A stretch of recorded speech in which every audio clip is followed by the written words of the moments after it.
Hey everybody, welcome to today's video on using data from random sampling to draw inferences about a population. We are going to put this notebook in our red notebook. If you will put that, make sure it's in your red notebook. And then also after you get finished, do the drag and drop and insert your answers, and then you can turn your checkpoint in. So let's go ahead and get started. So the first slide asks us to determine if the following sample is random or not random. So the first one, number 1, Mrs. Waters chooses the first 5 students that raise their hands to be group leaders. Since this is voluntary, it is considered not random. So you're going to put not random here. There we go. The second one, Jonas writes down all his teammates' name, puts them in a bowl, and draws 2 names without looking. So he puts them all in. They get an equal chance. Because they get an equal chance, that would be considered random. Number 3, Kelsey wants to know the average percent of 7th graders who have cell phones, so she surveys all her friends. Because she's surveying all her friends, this would not be random sampling, so it's not random. And number 4, the student council president wants to know what type of dance the students want. So he surveys every 20th student that comes to school. Because of that strategy, that would be considered random sampling. So that's kind of the difference between random and not random. You're also going to hear words like biased sampling. That would be choosing your friends. That would be a biased sampling. And then you might also hear not representative. And representative means it represents the entire population. All right, let's move on to the next slide, slide 3.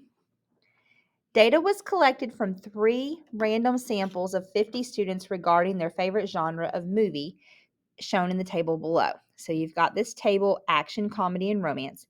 Answer the following questions. Number 1, if you were to randomly select 10 students, what number would you expect to respond that with their favorite genre is action? So if we look, if we were to randomly sample 10 students, so we have to figure out action.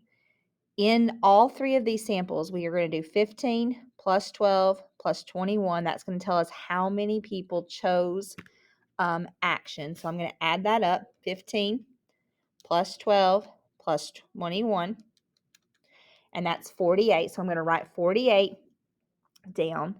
And then we're going to do 48 out of how many total. Wait. There's 50 students. So each of them are 50 each time. So it's actually going to be 50, 50, and 50. So that's 150 students. So 48 is the action. Got that by adding all these up and then taking it out of 150. So when I do a 48 divided by 150, I get 32%. So 32%, but the question is asking if you were to randomly select 10 students. So if I were to randomly select 10 students, what would that be? So 32% of 10 would be about 3 students. So I'm going to put 3 students in here. Okay? It's not going to be exact. It's approximate. It says, what can you expect?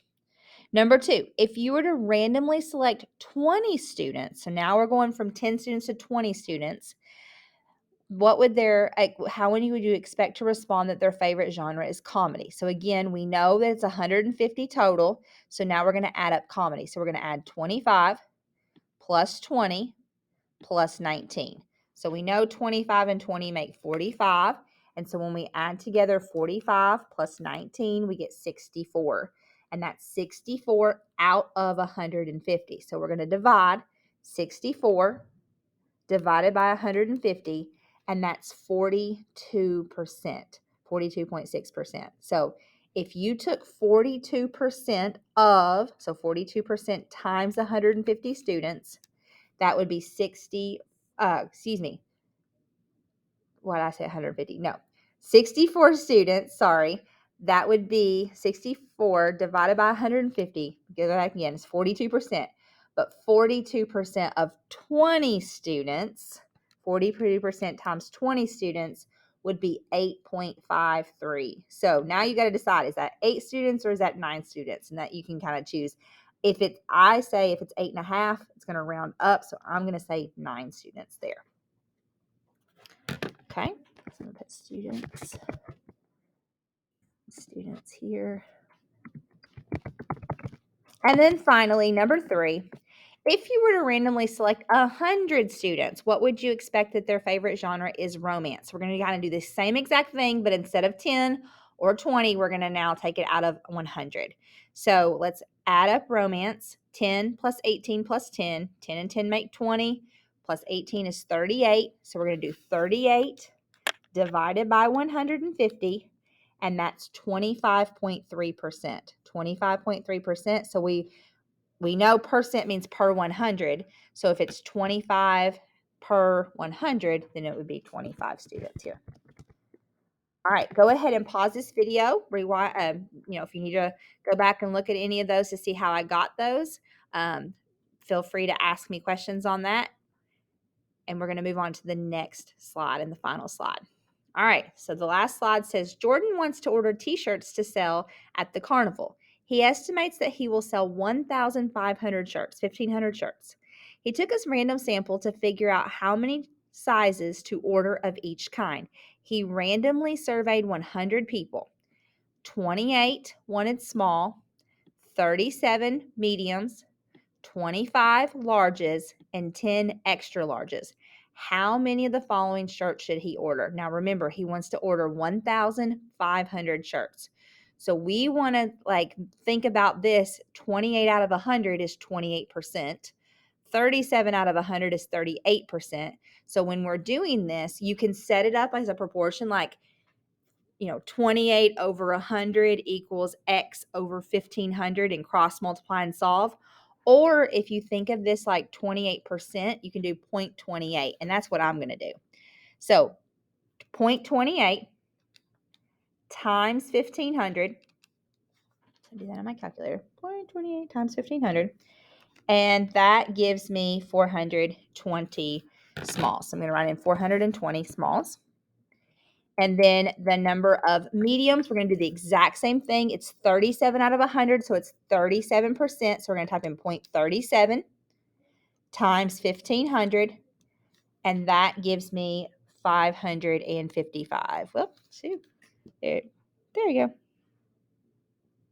555. And I won't do that on the next one. 555.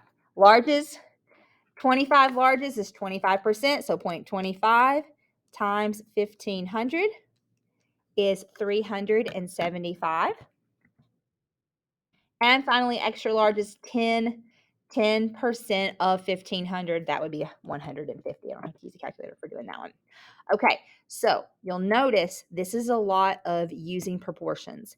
And so some of your checkpoints on here have you using proportions, and that's exactly what we're doing, using proportions or percentages to figure this out. I hope this video was helpful.